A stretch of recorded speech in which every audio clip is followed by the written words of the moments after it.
خوش آمدید۔ آج ہم ایک ایسی روایت پر غور و فکر کر رہے ہیں جو موت کے بعد کے واقعات، خاص طور پر قبر کے اندر کے تجربات سے متعلق ہے۔ جی یہ ایک گہرا اور کافی سنجیدہ موضوع ہے۔ یہ روایت حضرت برا بن عازب رضی اللہ عنہ سے منسوب ہے۔ جی ہاں، مشہور صحابی تھے۔ بالکل۔ تو اس روایت میں ایک مومن اور ایک آپ کہہ لیں کافر یا فاجر شخص کے مرنے کے فوراً بعد جو ہوتا ہے اس کا بیان ہے۔ دو بالکل مختلف سفر۔ صحیح۔ ذریعہ معلومات ہمیں ایک خاص منظر میں لے جاتا ہے۔ ایسے تصور کریں کہ نبی کریم صلی اللہ علیہ وسلم اور صحابہ کرام مدینہ میں ہیں، بقیہ قبرستان میں۔ جی ایک انصاری صحابی کا جنازہ ہے، قبر ابھی تیار ہو رہی ہے۔ اچھا۔ اور اس انتظار کے لمحے میں نبی کریم صلی اللہ علیہ وسلم زمین پر بیٹھ جاتے ہیں، سر جھکائے ہوئے، بہت گہری سوچ میں۔ ہاتھ میں ایک لکڑی ہے، اس سے زمین کرید رہے ہیں۔ ماحول بہت بہت سنجیدہ ہے۔ ظاہر ہے۔ اور اسی وقت وہ فرماتے ہیں کہ قبر کے عذاب سے اللہ کی پناہ مانگو۔ یہیں سے یہ تفصیلی روایت شروع ہوتی ہے۔ تو آئیے اس کا ذرا گہرائی سے جائزہ لیتے ہیں۔ بالکل، یہ منظر خود ہی بہت کچھ بتا رہا ہے۔ وہ انتظار کا لمحہ، نبی صلی اللہ علیہ وآلہ وسلم کی وہ کیفیت، اور پھر فوراً عذاب قبر سے پناہ مانگنے کی تلقین، یہ اس بات کی اہمیت کو واضح کرتا ہے۔ صحیح۔ اور یہ روایت، جیسا آپ نے کہا، ہمیں برزخ کے تصور کو سمجھنے میں مدد دیتی ہے۔ برزخ یعنی وہ درمیانی حالت؟ جی، موت اور قیامت کے درمیان کا مرحلہ۔ اور یہ کوئی خالی وقفہ نہیں ہے۔ یہ روایت بتاتی ہے کہ یہ تجربات کا، احساسات کا اور ایک ابتدائی جواب دہی کا مرحلہ ہے۔ جواب دہی؟ اچھا۔ جی، اور خاص طور پر وہ پہلی پوچھ گچھ جو قبر میں ہوتی ہے، اس کا ایک نقشہ کھینچتی ہے یہ روایت۔ یہ واقعی اہم نقطہ ہے کہ برزخ ایک فعال، ایک ایکٹیو سٹیج ہے۔ تو مومن کے تجربے سے شروع کرتے ہیں۔ روایت میں کیا آتا ہے؟ فرشتے آتے ہیں؟ جی، جب مومن بندہ دنیا سے جانے لگتا ہے تو روشن چہروں والے فرشتے آتے ہیں۔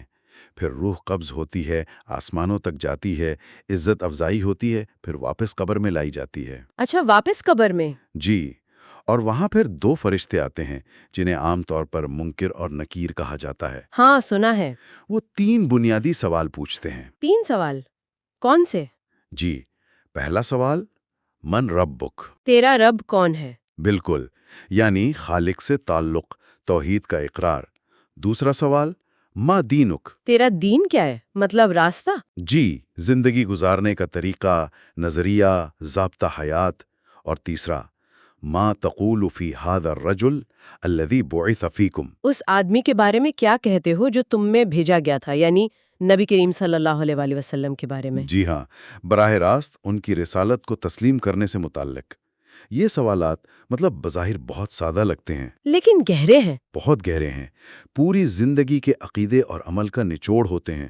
اور مومن کا جواب کیا ہوتا ہے روایت کے مطابق؟ مومن بڑے اعتماد سے، وضاحت سے جواب دیتا ہے، میرا رب اللہ ہے، ٹھیک، میرا دین اسلام ہے، صحیح۔ اور وہ آدمی جو ہم میں بھیجے گئے تھے وہ اللہ کے رسول صلی اللہ علیہ وسلم ہے۔ یہاں ایک دلچسپ بات آتی ہے۔ فرشتے پوچھتے ہیں، تمہیں کیسے پتا چلا؟ جی، یہ بہت اہم ہے۔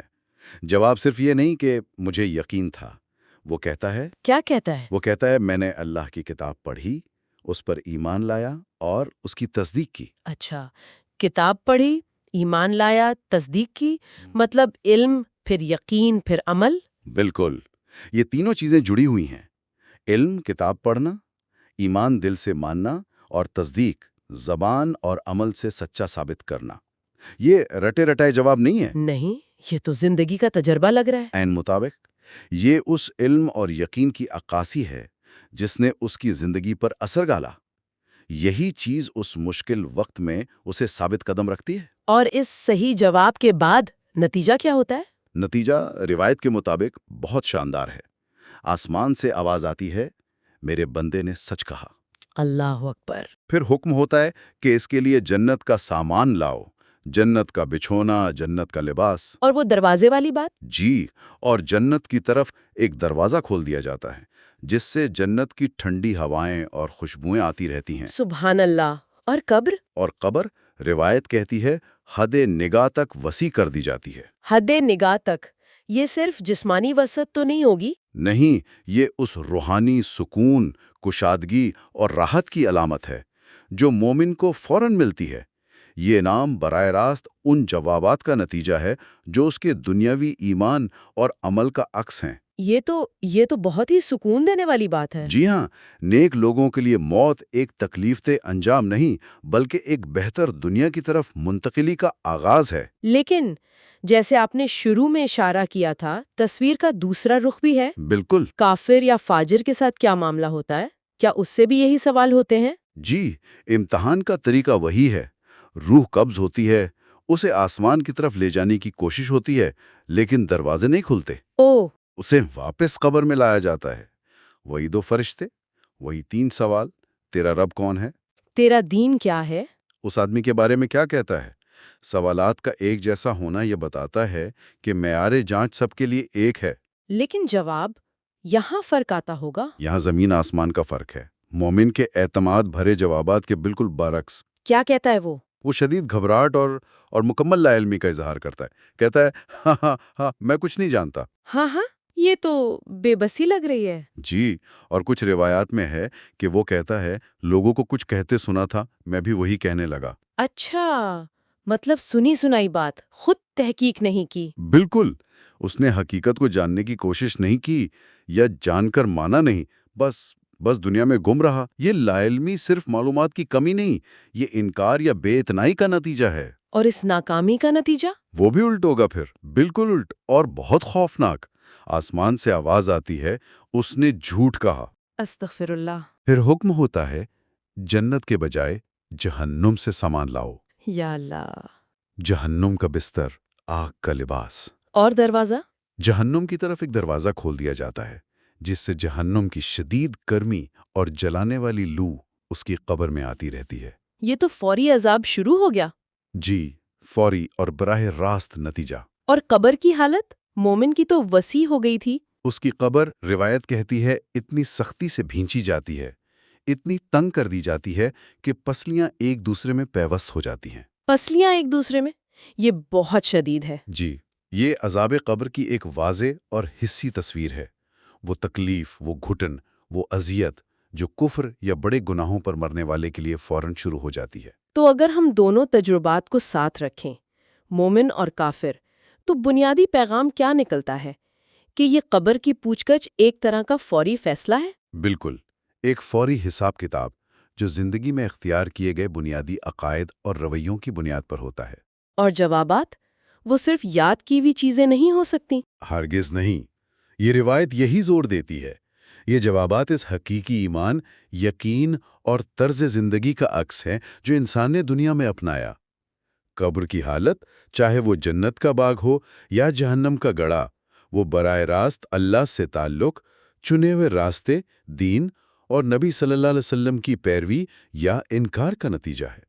یہ تو جواب دہی کا بہت واضح تصور ہے کہ موت کے ساتھ ہی معاملہ شروع ہو جاتا ہے۔ عین مطابق ہر فرد ذمہ دار ہے اور حساب کتاب فوراً شروع۔ یہ جو مومن کا کہنا تھا کہ میں نے کتاب پڑھی، ایمان لایا، تصدیق کی، کیا یہ صرف عقیدے کی بات ہے یا عمل کی بھی؟ بہت اچھا سوال ہے۔ میرے خیال میں یہ عمل کی طرف بھی گہرا اشارہ ہے۔ ایمان صرف دل کا یقین نہیں، اس کا اثر علم حاصل کرنے، کتاب پڑھنا اور پھر اس کے مطابق عمل کرنے، تصدیق میں نظر آنا چاہیے۔ صحیح۔ اسی طرح کافر کا جواب کہ لوگوں کو کہتے سنا، یہ ایک طرح کی عملی کوتاہی بھی ہے کہ اس نے خود تحقیق نہیں کی۔ تو ہاں، عقیدہ اور عمل کا گہرا تعلق ہے۔ یہ سوچنے کی بات ہے کہ ہمارا علم، ایمان اور عمل کتنے ہم آہنگ ہیں۔ بالکل۔ ایک اور بات، یہ جو تفصیلات ہیں، روشن چہرے، خوشبو، وسعت، یا پھر تاریک چہرے، بدبو، تنگی، پسلیاں جڑ جانا، یہ بہت حسی ہیں، سینسری۔ ان کا کیا مقصد ہے؟ صرف ڈرانا یا امید دلانا؟ اسلامی نقطہ نظر سے یہ صرف استعارے نہیں ہیں، انہیں عالم برزخ کی حقیقی کیفیات مانا جاتا ہے، بھلے ان کی اصل نوعیت ہماری سمجھ سے باہر ہو۔ مقصد یقیناً ترغیب اور ترہیب بھی ہے، نیکی پر ابھارنا، برائی سے بچانا۔ لیکن اس سے بڑھ کر یہ اس بات پر زور ہے کہ آخرت کے معاملات صرف روحانی نہیں، ان کے حقیقی اثرات ہیں، جسم اور روح دونوں پر۔ یہ موت کے بعد شعور اور احساس کے جاری رہنے کو بھی ظاہر کرتا ہے۔ تو خلاصہ یہ ہوا کہ حضرت برا بن عازب کی یہ روایت ہمیں موت کے فوراً بعد یعنی برزخ میں دو بالکل مختلف راستے دکھاتی ہے۔ جی، مومن کے لیے فوری راحت، انعام، کافر یا فاجر کے لیے فوری تکلیف، سزا، بالکل۔ اور فیصلہ کن موڑ وہ قبر کے 3 سوال ہیں جن کے جوابات پوری زندگی کا نچوڑ ہیں۔ جی، کیلی نکتہ یہی ہے، فوری نتائج۔ اور یہ نتائج براہ راست جڑے ہیں اللہ پر ایمان، اس کے دین کی قبولیت اور اس کے نبی کی تصدیق سے۔ یہ جو واضح فرق بتایا گیا ہے، جنت کی ہوائیں بمقابلہ جہنم کی لو، یہ ایک ہی وقت میں وعدہ بھی ہے اور تنبیہ بھی۔ صحیح۔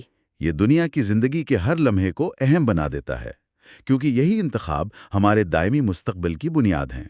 ہمارے عقائد اور اعمال کے اثرات ہماری اس زندگی سے کہیں آگے تک جاتے ہیں۔ واقعی بہت بہت گہری اور سنجیدہ گفتگو رہی ہے۔ اچھا، سننے والوں کے لیے ایک سوچ چھوڑتے ہیں۔ یہ روایت تو 3 خاص سوالات پر مرکوز ہے: رب، دین اور نبی۔ جی، ان بنیادی عقائد سے ہٹ کر کیا یہ روایت ہمیں زندگی کے دوسرے پہلوؤں کے بارے میں بھی سوچنے پر مجبور کرتی ہے؟ مثلاً ہمارے اعمال، ہمارا اخلاق، لوگوں سے ہمارے معاملات، ان کا آخرت پر کیا اثر ہوگا؟ کیا قبر کی راحت یا عذاب صرف ان 3 جوابات پر منحصر ہے، یا یہ ہماری پوری زندگی کا ایک مجموعی عکس ہے؟ اس پر غور کرنا چاہیے۔ بہت اہم سوال ہے، یقیناً غور و فکر کا مقام ہے۔